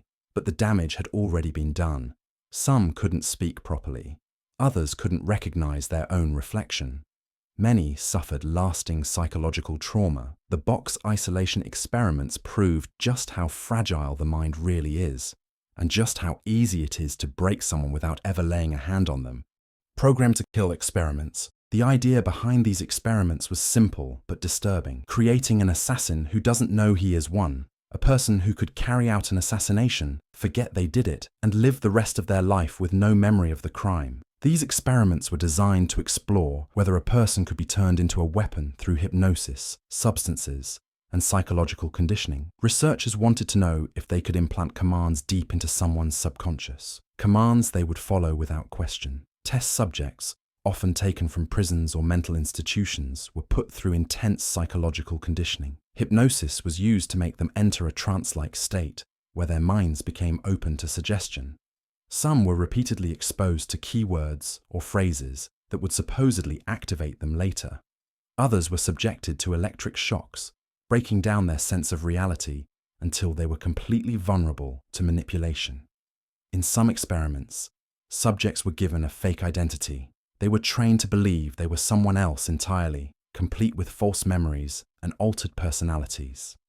In extreme cases, they were made to commit violent acts while under hypnosis, only to wake up with no recollection of what they had done. One case involved a subject being hypnotized and ordered to fire an unloaded weapon at a target. The person pulled the trigger without hesitation. Then, in another test, the weapon was secretly loaded with real bullets. The subject still fired, completely unaware that they had just attempted to assassinate someone. Some subjects became so conditioned that a simple phrase or symbol could send them into a programmed state. And while official reports claim these experiments were never fully successful, many believe otherwise. Jump-out window experiments. CIA's jump-out window experiments were some of the most disturbing psychological tests ever conducted. Their main focus was mind, how to control it, how to break it, and how to push people beyond their limits. The goal was to see if a person could be manipulated to the point where they would willingly throw themselves out of a window. Most of the test subjects had no idea what was happening to them. It all started in the 1950s, a time when the CIA was obsessed with mind control. They wanted to know if they could make someone take their own life without even realizing they had been influenced. The jump-out window experiments were designed to answer that question. The tests involved a mix of psychological torture, dosing with substances, and extreme manipulation. The CIA would secretly dose subjects with powerful hallucinogenic substances. These weren't controlled doses given in a laboratory with doctors watching over them. The subjects were often given high doses without warning, causing intense hallucinations, paranoia, and confusion. Then, psychological tactics were used to push them further. Subjects were isolated, deprived of sleep, bombarded with strange sounds, and convinced that they were losing their minds. The idea was to break them down, to make them feel hopeless and trapped, as if there was only one way out. One of the most infamous cases linked to these experiments was that of Frank Olson, a CIA scientist who had unknowingly been dosed with LSD. In 1953, Olson was given the substance at a retreat with his CIA colleagues. He had no idea he was being experimented on. After the substance took effect, he became deeply paranoid and disturbed, questioning everything around him. In the days that followed, he became convinced he was being watched. He told his wife that he had made a terrible mistake and that he wanted to quit his job. But before he could do anything, he was taken to New York City for psychiatric treatment. Olson was checked into a hotel with a CIA agent watching over him. But something happened that night, something that has never been fully explained. At around 2:30 in the morning, Olson fell from the 10th floor window of the hotel and crashed onto the pavement below. The official report called it a self-deletion. But years later, his family began questioning everything. When his body was exhumed for an autopsy decades later, the evidence suggested he may have been pushed. And Olson wasn't the only case. Other subjects in similar experiments were pushed to their breaking points. Some were locked in rooms with flashing lights and deafening sounds. Some were told that they had committed terrible crimes, crimes they never actually committed, until they began to believe it. Others were made to think they were being followed, that their lives were in danger, and that they had no way out. The psychological damage was extreme, and some victims never recovered. The goal of the experiments was clear. The CIA wanted to know if they could make a person destroy themselves, whether through suggestion, substance, or psychological manipulation. If they could succeed, it would be the ultimate weapon. A person could be eliminated without anyone suspecting foul play. No bullets, no poison, no trace of a crime, just self-deletion that looked completely natural. The true extent of the jump-out window experiments may never be known. Much of the evidence was destroyed when the CIA tried to cover up its most secret programs. But enough documents have been uncovered to reveal the horrifying truth. These experiments didn't just push the limits of science, they crossed every ethical line imaginable. The people used in these tests weren't volunteers. Many of them never even knew they were being experimented on. And for some, the experiments ended in tragedy, leaving behind families who never got the answers they deserved. Project Monarch. Operation Monarch was an alleged extension of MKUltra that focused on trauma-based mind control. The goal was to create programmed individuals, people whose personalities could be destroyed and rebuilt like a puzzle. These subjects, often children, were supposedly trained to take on different identities, each one triggered by a specific word, symbol, or phrase. The method was brutal. Extreme psychological and physical trauma was used to force the mind to split. Victims were reportedly subjected to isolation, electric shocks, forced substance use, and even staged passing of loved ones. Anything that could push the brain beyond its breaking point. Once the mind fractured, each part could be controlled separately. One personality might act as a spy, another as an assassin, A third might have no knowledge of the others, allowing the person to live a normal life until they were activated. Some theories claim that Operation Monarch was used to create operatives, celebrities, or even political figures, all programmed to serve a hidden agenda. Strange behavior, cryptic messages, and public breakdowns of high-profile individuals have fueled speculation that some might still be under this form of control. Of course, officials deny that Operation Monarch ever existed. There are no declassified documents, no official records. Project MKSearch. After MKUltra was exposed, the CIA needed a new way to continue its research. Instead of stopping, they simply changed the name. Project MKSearch was born. Running from 1964 to 1972, MKSearch was the next phase of MKUltra. But this time, the focus was sharper. The goal was to perfect ways to control the human mind, using substances, hypnosis, and extreme psychological techniques. The CIA wanted to know how to make people talk, how to make them forget, and how to turn them into something useful for intelligence work. Unlike MKUltra, which involved many disconnected experiments, MKSearch had two main branches. The first, called MKSearch Subproject 1, focused on testing substances and chemicals. Scientists worked on substances that could improve interrogation, cause memory loss, or even make people act against their will. They wanted something stronger than the substances they used before, something more predictable. The second branch, MKSearch Subproject 2, studied how stress, trauma, and extreme conditions could break a person. It looked at sensory deprivation, sleep experiments, and brainwashing techniques. The idea was simple. If you could break a mind, you could rebuild it however you wanted. Much of this research happened in secret military facilities. Some of it may have even taken place overseas, where US laws wouldn't get in the way.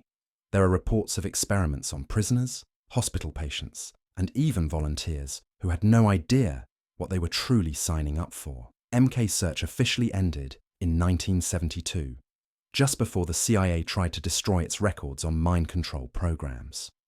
Operation Phoenix. Operation Phoenix was one of the most brutal and controversial programs carried out by the CIA during the Vietnam War. It wasn't about large-scale battles or bombing raids. It was about something quieter, something more psychological. A war fought in the shadows. A war that targeted not just soldiers, but the minds and loyalty of the people themselves. At its core, Operation Phoenix was designed to destroy the Viet Cong's influence in South Vietnam. The Viet Cong, or VC, were communist fighters who blended in with civilians, hiding among farmers, shopkeepers, and local officials. They didn't wear uniforms, and they didn't fight like a traditional army. Instead, they relied on secret networks, underground tunnels, and the support of the local population.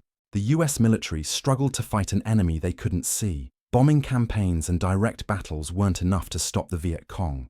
The CIA believed the only way to win was to destroy their entire support system from the inside out. That meant breaking apart their secret networks, eliminating key leaders, and making sure ordinary people were too scared to help them. That's where Operation Phoenix came in. The operation officially began in 1968, but planning had started years earlier. The CIA, along with US military forces and South Vietnamese officials, created a massive intelligence network. They gathered names, locations, and connections of suspected Viet Cong members and supporters. They set up interrogation centers, secret prisons, and teams of assassins trained to hunt down anyone linked to the enemy. One of the key tactics of Operation Phoenix was the use of informants. The CIA paid civilians to turn in their neighbors, friends, and even family members. Anyone suspected of working with the Viet Cong, whether they actually were or not, could be arrested, interrogated, or worse. But the information wasn't always accurate. Many people used the program to settle personal grudges. If someone had a business rival, an enemy, or even a family dispute, they could simply report them as a Viet Cong sympathizer, and the government would take them away. Once a person was arrested, they were sent to one of many secret interrogation centers scattered across Vietnam. What happened in these places was some of the most disturbing human experimentation of the war. Prisoners were subjected to brutal torture techniques.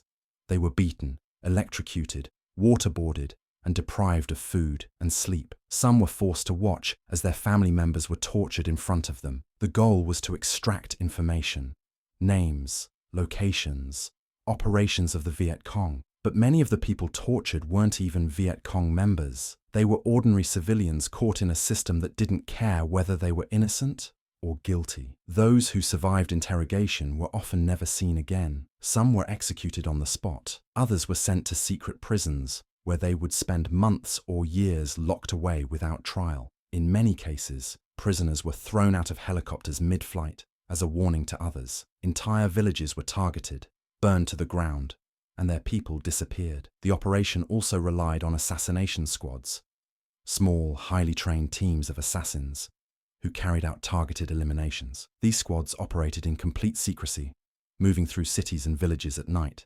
eliminating suspected Viet Cong members before they could spread their influence. Sometimes they hit the right targets, but many times they assassinated the wrong people, innocent farmers, local officials, and civilians who were simply in the wrong place at the wrong time. By the early 1970s, Operation Phoenix had claimed the lives of over 20,000 people. Some were Viet Cong, but many were civilians. The program created a culture of fear where no one knew who they could trust. Neighbors turned against each other. Families were destroyed. The entire country was living in a state of paranoia. As the Vietnam War came to an end, Operation Phoenix was quietly shut down. The CIA never admitted to the full extent of what happened. Some officials claimed it was a success, arguing that it weakened the Viet Cong's influence. Others, including many US soldiers who had witnessed the operation firsthand, said it was nothing more than state-sponsored terrorism. Even decades later, the full truth about Operation Phoenix remains buried in classified documents and faded memories. Project Merrimack. Project Merrimack was one of the CIA's many secret operations designed to monitor, control, and manipulate American citizens. Its main goal was surveillance. The CIA wanted to keep track of people they saw as threats, especially those involved in protests, activism, or anything that challenged the government. But they didn't just watch from a distance. They infiltrated, disrupted, and, in some cases, destroyed lives, all without the public ever knowing. It all started in the 1960s, during a time of massive social unrest. The Vietnam War had sparked protests across the country. Civil rights movements were gaining momentum. People were demanding change, and the government saw this as a threat. The CIA, which was supposed to focus on foreign intelligence, turned its attention inward. They wanted to know who was leading these protests, who was funding them, and how they could stop them. And so, Project Merrimack was born. The operation worked in the shadows. The CIA recruited informants to infiltrate protest groups, universities, and activist organizations.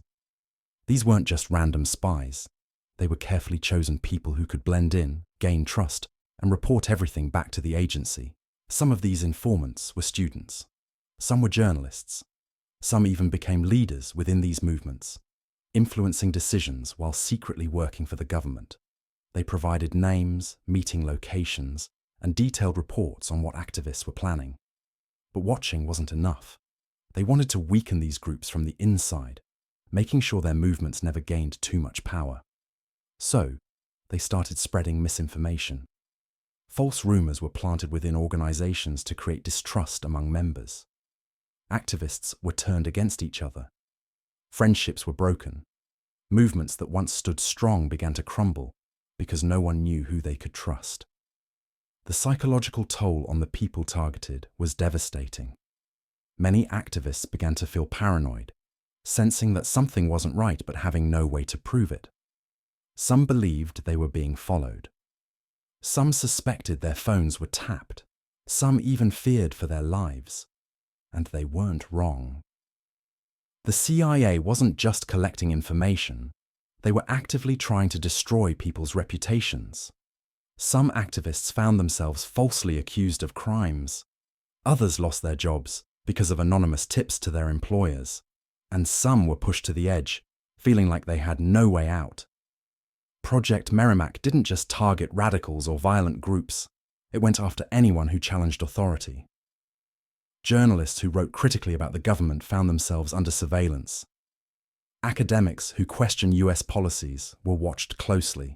Even regular citizens who attended peaceful protests were added to the lists.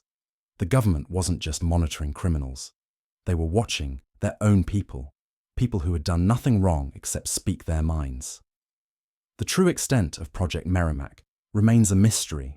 Many of its records were destroyed, and the CIA never fully admitted just how far they went. They didn't just observe, they manipulated, intimidated, and in some cases ruined lives. The paranoia that activists felt during that time wasn't imagined. It was real. Project Shadow. Deep inside the classified archives of intelligence agencies, there are projects that almost never see the light of day. Projects so secret, so disturbing, that even their names are enough to raise questions no one is willing to answer. One of those was Project Shadow. Unlike other mind control experiments that focused on substances or hypnosis, Project Shadow was about something more elusive: the power of fear, psychological trauma, an invisible influence. The CIA wasn't just interested in controlling individuals. They wanted to find ways to control entire populations. What if you could manipulate people without them ever realizing it? What if you could create fear, paranoia, and obedience without laying a single hand on them? Project Shadow is believed to have started in the late 1950s, running quietly alongside more infamous programs. It was born from a simple, yet terrifying idea. What if you could program fear itself? Instead of using chemicals or physical torture, researchers wanted to condition people through exposure to specific sounds, symbols, and invisible psychological triggers that could make them more vulnerable, more suggestible, and more willing to obey authority. At first, the experiments focused on individuals.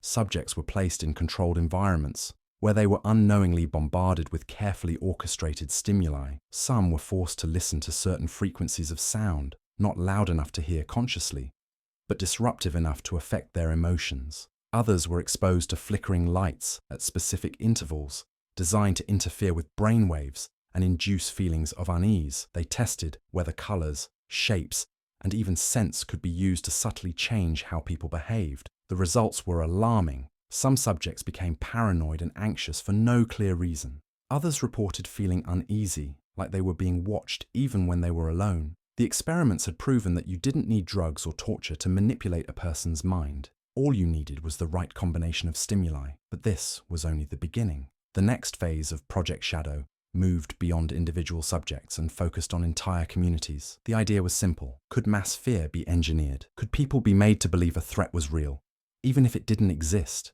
To test this, researchers allegedly planted strange rumors in small towns, watching how quickly fear could spread. Fake news reports, staged paranormal events, and even eerie radio signals that seemed to come from nowhere. People started reporting strange lights in the sky, shadowy figures following them, and unidentified sounds in the night. The government wasn't just studying paranoia, they were creating it. This was psychological warfare at its finest. If you could control what people feared, you could control how they acted. And if fear could be manufactured on a small scale, it could be used on a much larger one. Documents suggest that Project Shadow eventually merged with larger psychological operations, aiming to influence public perception on an international level. Intelligence agencies studied how mass hysteria worked, how rumors spread, and how societies could be manipulated into seeing enemies where none existed. If successful, it meant the government wouldn't need force or strict laws to control a population. They could do it with ideas, images, and carefully placed messages. The right amount of fear, planted in just the right way, could push an entire nation in any direction they wanted. Operation Big City. In the late 1950s, the CIA conducted one of its most secretive and reckless experiments right in the middle of New York City. Unlike other projects that took place in hidden laboratories or isolated military bases, this one happened in broad daylight, with everyday people as the unsuspecting test subjects. It was called Operation Big City, and it was designed to test the effects of biological agents on urban populations without their knowledge. The idea behind the operation was terrifying. Could the CIA release deadly or mind-altering chemicals in a city and control the outcome? Could they spread diseases, disable enemies, or even manipulate behavior on a large scale? These were the questions the agency wanted to answer. But instead of testing in controlled environments, they chose the streets of New York, one of the busiest cities in the world. To carry out the experiment, CIA scientists built a modified car, a 1953 Mercury equipped with a special hidden spraying device. The car looked normal from the outside, but inside it contained a system designed to release microscopic particles into the air. These particles weren't visible, and the people walking the streets had no idea they were breathing them in. The vehicle would drive through crowded areas, silently dispersing what were believed to be harmless bacteria and chemicals.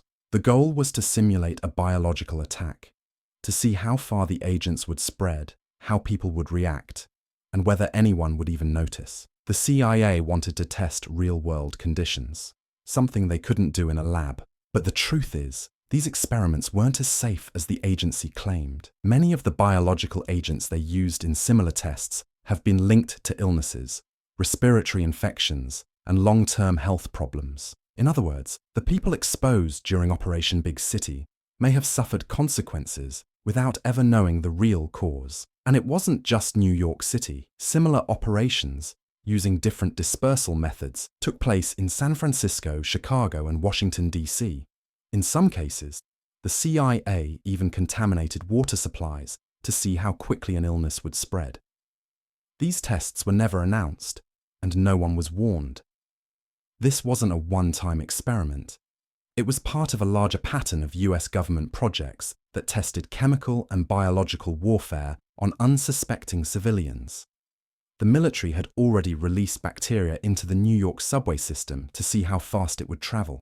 They had sprayed chemicals over entire cities to observe how they moved through the air.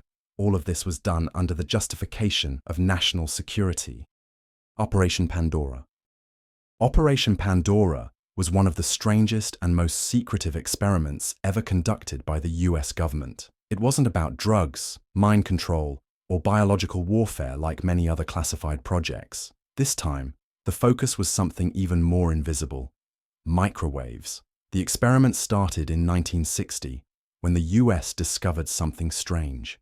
In the American embassy in Moscow, a microwave signal was being beamed at the building, constantly, day and night. It wasn't just any signal, it was precise, focused, and it had been going on for years without anyone noticing. No one knew what the Soviets were doing. Were they trying to listen in on conversations? Was it an experiment in psychological warfare? Or was it something much worse? The CIA, the Pentagon, and top scientists scrambled to find answers. And that's when they launched Project Pandora, a classified experiment to study the effects of microwaves on the human brain. If the Soviets had found a way to use electromagnetic waves as a weapon, the US had to understand it and, if possible, develop their own version. At first, the official explanation for the microwave signals was simple: electronic surveillance. The Soviets were supposedly trying to spy on American diplomats by using microwave beams to activate listening devices hidden in the embassy walls. But some scientists believed something far more threatening was happening. They suspected that these waves could be used to manipulate human behavior, alter emotions,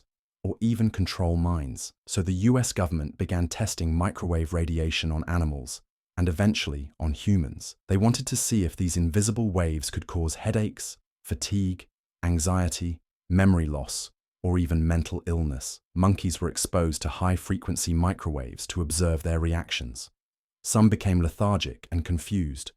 Others showed signs of extreme agitation. The scientists took careful notes. How much radiation did it take to make an animal aggressive? How long before it became completely unresponsive? Could microwaves be used to control emotions, thoughts, or actions without a person ever knowing?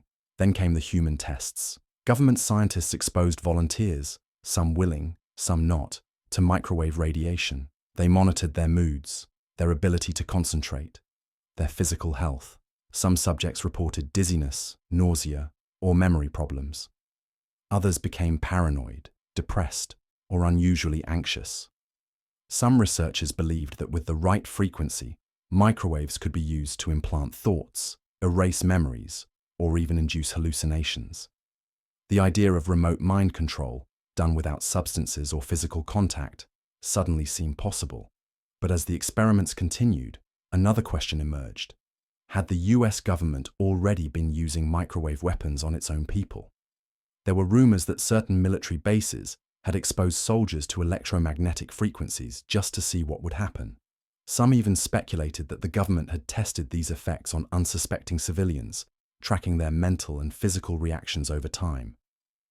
The research went on for years, but much of what was discovered remains classified to this day. What little information has been released suggests that the government did find evidence that microwaves affect the human brain, but what they did with that knowledge is still a mystery. Project Pandora officially ended in 1970, and the government insisted that there were no serious findings. But many believe the research never truly stopped. In the years that followed, reports surfaced of new experiments into microwave weapons, electronic harassment, and frequency-based mind control. Project Third Chance. Project Third Chance was one of the CIA's more obscure psychological experiments.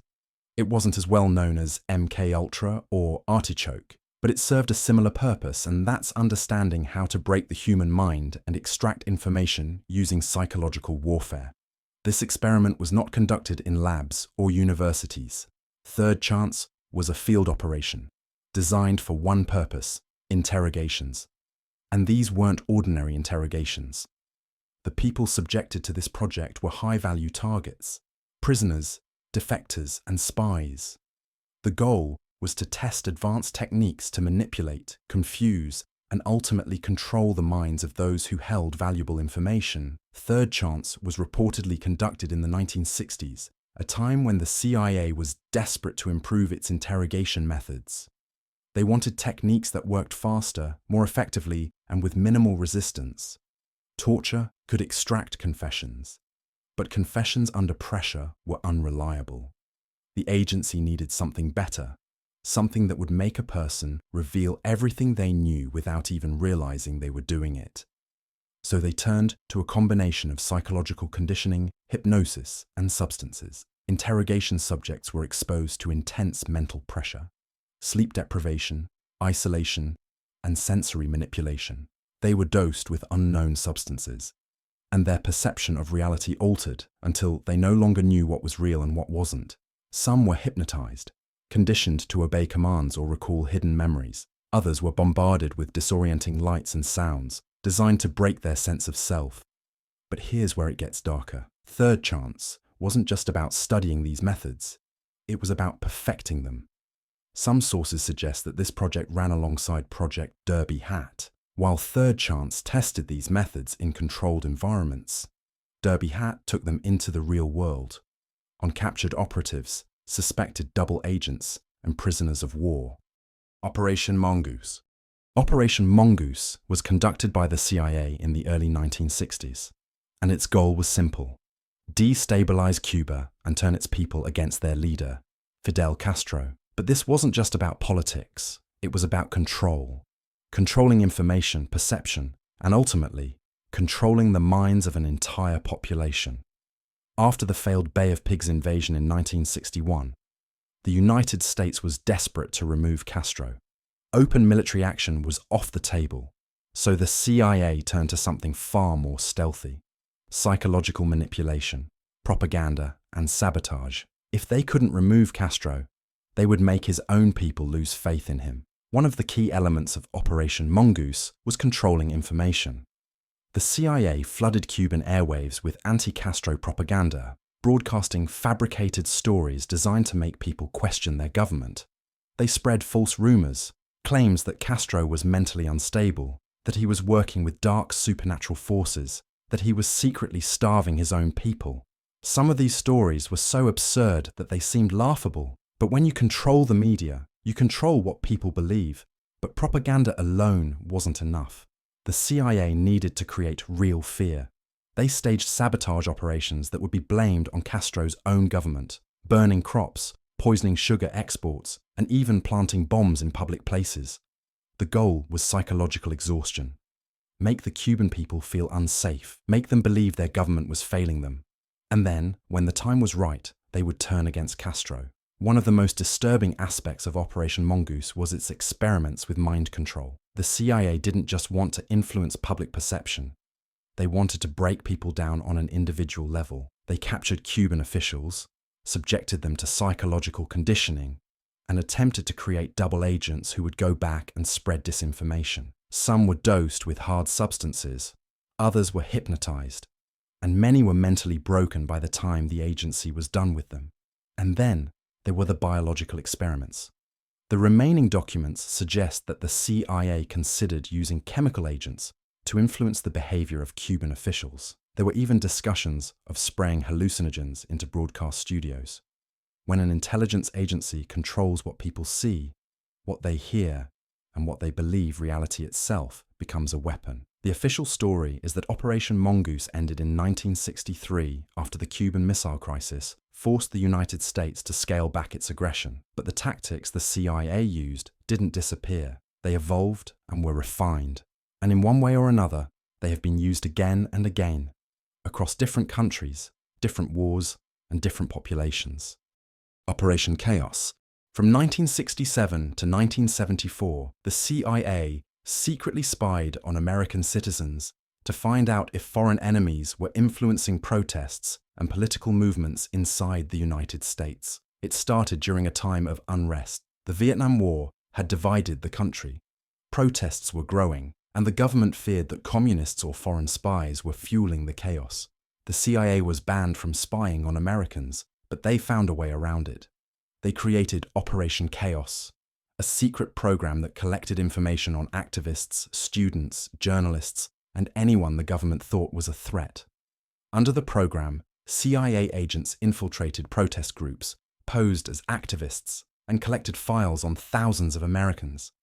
They tracked letters, phone calls, and even travel records. They weren't looking for criminals. They were looking for radical thoughts, anti-government opinions, and anything that could suggest a person was dangerous. The program grew fast. At its peak, Chaos had over 300,000 names in its database. People who attended protests, spoke out against the government, or even wrote critical articles could end up in CIA reports. Most of them had no idea they were being watched. But what did the CIA actually find? The answer was simple: nothing. After years of spying, there was no real evidence that foreign enemies were behind the protests. The anger in the streets was real. It came from the people, not from outside forces. But the government didn't stop. They kept spying, collecting information, and expanding their list. Eventually, Operation Chaos was exposed. In the 1970s, after the Watergate scandal, Congress began investigating secret government programs. When they uncovered Chaos, the public was outraged. The CIA had broken its own rules, violated American rights, and spied on thousands of innocent people. In 1974, the operation was officially shut down. Operation Mockingbird. Starting in the late 1940s, the CIA launched a secret program designed to influence the media. Its goal was to shape public opinion, control narratives, and make sure that the stories people read, watched, and heard aligned with the agency's interests. It wasn't just about spying, it was about planting ideas directly into the minds of millions. The operation worked in silence. Journalists were recruited, newspapers were funded, and television networks were quietly influenced. Some reporters knowingly worked with the CIA, while others had no idea their stories were being shaped by hidden hands. Top media outlets, major newspapers, magazines, and news stations became tools in a secret information war. It wasn't just about promoting certain stories, it was also about burying others. Articles that could damage the agency's reputation, expose secret operations, or challenge government narratives simply never made it to print. Whistleblowers were silenced. Critics were discredited. One of the most suspicious cases was that of Frank Olson, a scientist with ties to the CIA who reportedly began questioning the agency's covert activities. Officially, Olson fell from a hotel window in 1953. But decades later, investigations suggested he may have been pushed, executed for what he knew. While Olson wasn't a journalist, his story revealed a pattern. Those who got too close to exposing dark secrets often met untimely ends. The reach of Operation Mockingbird was staggering. Media wasn't just reporting the news, it was being used to manufacture it. The CIA fed select journalists classified information to release at just the right moment, shaping public perception on major events. Some journalists became assets, passing information back to the agency. Others unknowingly spread propaganda thinking they were uncovering real stories. For years, this control went unnoticed. The public trusted the news. They believed what they read in the papers and saw on TV. But in the 1970s, the truth started to surface. Senate investigations revealed shocking details about the CIA's media ties. It became clear that journalists had been compromised, newspapers had been used, and the American public had been unknowingly influenced for decades. The CIA claimed to have ended the program, but even after it was exposed, questions remained. How much of the media was still under influence? Some believe Mockingbird never really ended. Instead, it adapted. Instead of directly controlling journalists, the influence became more subtle. Strategic leaks, controlled opposition, and the quiet destruction of anyone who got too close to the truth. Operation Mockingbird wasn't just about manipulating the news. It was about controlling the narrative. And if you control the narrative, you control reality itself. Operation Whitecoat. Operation Whitecoat was one of the most unusual and controversial medical experiments ever conducted by the CIA and the US government. It was a secret program that ran from 1954 to 1973, during which the CIA and US Army used human test subjects to study biological warfare and infectious diseases. The test subjects were young men who had been drafted into the military but refused to fight for religious reasons. Most of them were Seventh-day Adventists, a Christian group known for their pacifist beliefs. They would not carry weapons, and they refused to assassinate. But instead of sending them to prison for avoiding combat, the government gave them another option: volunteer for medical experiments. They were told that their participation would help develop defenses against deadly diseases, both for soldiers on the battlefield and for ordinary people. It sounded like a noble cause. But what they weren't told was that these experiments were part of America's secret research into biological warfare.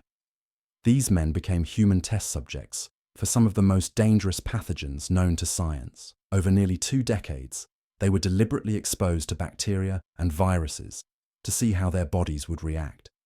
They were infected with many dangerous viruses like Q fever, yellow fever, tularemia, and even the plague. Scientists needed to understand how these diseases worked, how fast they spread, and, most importantly, how they could be used as weapons or defended against in war. But how did they do it? The methods used in Operation Whitecoat were cold and calculated. Some of the men were locked in small rooms filled with infected aerosols, forcing them to breathe in dangerous bacteria. Others were injected with live pathogens to see how quickly they would get sick. Some were given experimental vaccines that had never been tested on humans before, just to see if they worked. The results were carefully documented: who got sick, who recovered, how fast the disease spread, and what symptoms appeared first. Many of the men were promised that the diseases they were given wouldn't be fatal, but that wasn't always the case. Some of them became seriously ill, suffering from extreme fevers, vomiting, and painful infections that lasted for weeks.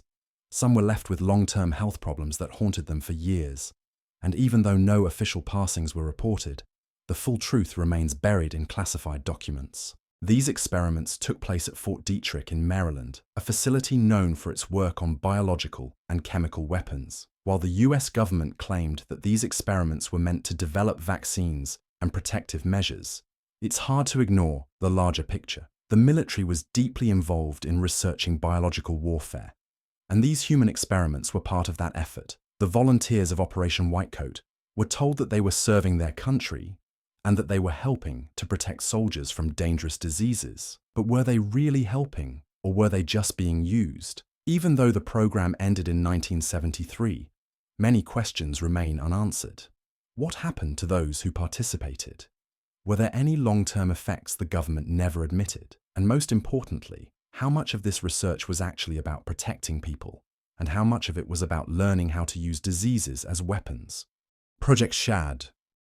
Project Shad was one of the most secretive and dangerous military experiments ever conducted by the US government and CIA. It wasn't about traditional warfare. Instead, it was about something far more terrifying: exposing American soldiers to chemical and biological agents without their knowledge, just to see what would happen. Thousands of military personnel became test subjects in an experiment they never agreed to, and the effects would haunt them for the rest of their lives. The project began in the early 1960s, during the height of the Cold War. The US military was afraid of a new kind of war, one that wouldn't be fought with weapons or bombs, but with invisible assassins. Chemical and biological weapons had the potential to wipe out entire armies without a single shot being fired. But the problem was, no one really knew how these weapons worked in real-world conditions. Could they be used effectively at sea? Could they be controlled? Could American forces protect themselves if an enemy used them? The only way to find out was to test them. The military launched Project Shad, which stood for Shipboard Hazard and Defense. The goal was to study how biological and chemical weapons spread and how they affected people, ships, and equipment. But instead of using computer models or controlled laboratory tests, the government decided to run the experiments on live subjects. US sailors who had no idea they were being used as human test subjects. The tests took place in secret, mostly in the Pacific Ocean, where naval ships were exposed to various toxic substances. Some of the chemicals used were supposedly harmless, like fluorescent tracers that helped scientists study airflow, but others were far more dangerous. Sailors were sprayed with biological agents like bacteria that could cause respiratory infections. Some ships were covered in chemical clouds that contained VX nerve agents, sarin gas, and other substances designed to eliminate or incapacitate enemy troops. In some cases, these toxins were released in confined spaces, exposing sailors directly to the poisons without them even knowing it. Many of these young servicemen began experiencing strange symptoms. Some developed chronic coughs and respiratory problems. Others suffered from headaches, nausea, and unexplained illnesses. But at the time, they had no reason to suspect they were being poisoned by their own government. They assumed they were just suffering from normal fatigue, seasickness, or common infections. The truth wouldn't come out until decades later, when veterans started coming forward with serious health problems, cancers, neurological disorders, and organ damage. But when these veterans demanded answers, they were met with silence. For years, the government denied that Project Shad had even happened.